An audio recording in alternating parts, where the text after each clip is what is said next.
And then on Monday, you dropped your draft confidential where you talk to NFL coaches and talent evaluators about these guys. And I was very intrigued because you start off right away with CJ Stroud, who is like he's been the topic du jour over the past week or so.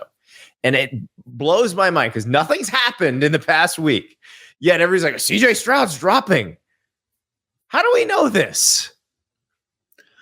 We don't know for sure because it's beauty's in the eye of the beholder. And so for this piece on The Athletic, I have 3 NFL quarterback coaches. 2 who probably would not be taking a quarterback. Their teams have good quarterbacks right now.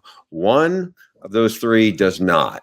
But so I would set up this way. So one of the 2 is a veteran quarterback coach who's a big believer in S2. That is the cognition test that one of our colleagues who covers the 49ers did a terrific story on probably 2 months ago in relationship to Brock. They've got it's a specially designed keyboard that measures your response time, and it's like shapes and numbers, and it tests not just how layers how much it's how fast you process along with the process. Imagine how terrible I would be at that. Yes, I think it'd be amazing. Imagine I'm expecting Andy to make you do this at some point. I think is there a way that we can do it, or do you have to go? We have to go to them where they have the machine, but I think we can make it happen. Yeah. So so one of the guys I talked to is a big believer in that, and he had said to me he had CJ above Bryce and then he basically said until he saw the results of the S2.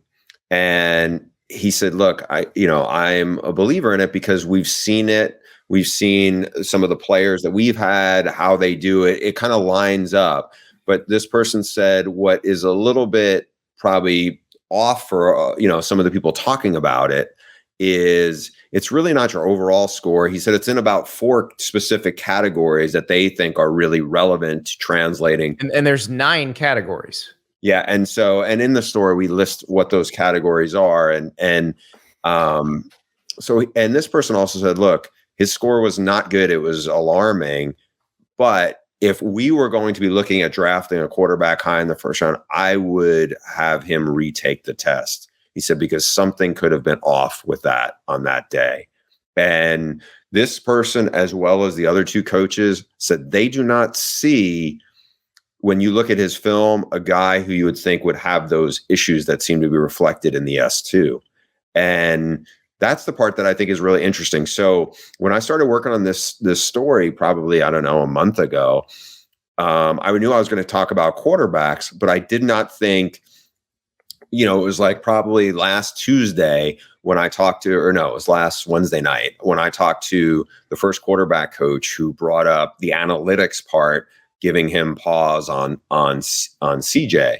And then we talked more about it. I was like, ooh, this could be interesting. And then like 2 days later, I think there was a longtime former Packers reporter who had written a story and mentioned some of these specific numbers related to the S2, and it got a lot more traction. And so to have some of these people I was already talking to or in the process of talking to was good, because I think we were able to shed some light on what that is and how it translates. The one thing I thought was really interesting, and I hadn't thought about it quite this way, or seen it put quite this bluntly, but one of the coaches you talked to mentioned this. He was throwing at Ohio State to the best receiving core he'll ever have in his life. That's basically what the coach said. Like, you won't have one that good in the NFL even, which is a testament to Ohio State's receivers, but also probably true.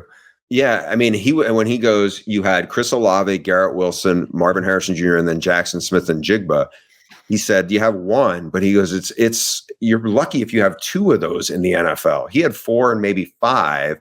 And this person who played quarterback at a pretty high level said, you breathe a lot easier when you're ripping it to CJ Stroud, when you're ripping it to Marvin Harrison Jr., or compared to, and he, kind of had a context for him who he was throwing to.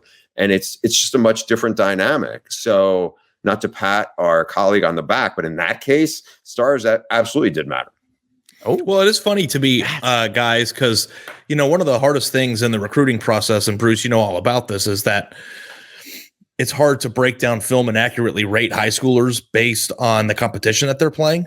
But in college, it's almost the reverse of that, right? Where it's like if you're on a super team in the competition that you're facing, this is a big topic of discussion last year when Zach Wilson was drafted, or 2 years ago, of like, how do you account for players who play on teams like Alabama, Georgia, Ohio State versus a person who plays at BYU at a group of 5 school? And like, I think that we're still trying to parse through, what that all means in terms of level and talent that's around you. But the question I have, and I saw this in your story, Bruce, is, you talked about who has the highest ceiling, like the person, if everything goes right, I think that we all kind of know who that might be.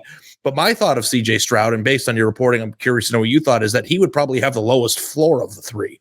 Is that a fair assessment? That's exactly how I feel. Like, if based on my limited knowledge, CJ Stroud to me would be my first, if I had the first pick, and I needed a quarterback, because I would be, and a couple of these guys I talked to echoed this, but I would be scared to death of Bryce Young's size in the NFL. I know we had Jeff Howell, one of our NFL writers, talk to Alabama medical staff and talked about how healthy he was. That's fortunate.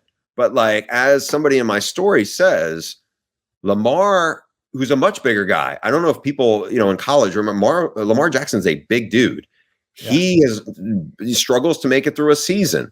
Jalen Hurts has gotten hurt. Jalen Hurts is a huge dude. I mean, he's not super tall, but he's like built like a linebacker. He's a power lifter. Yeah. Yeah. I mean, these guys do not make it through seasons, and they are much bigger than Bryce Young is. And you're talking about the first pick of the draft. I mean, that's the hesitation I would have.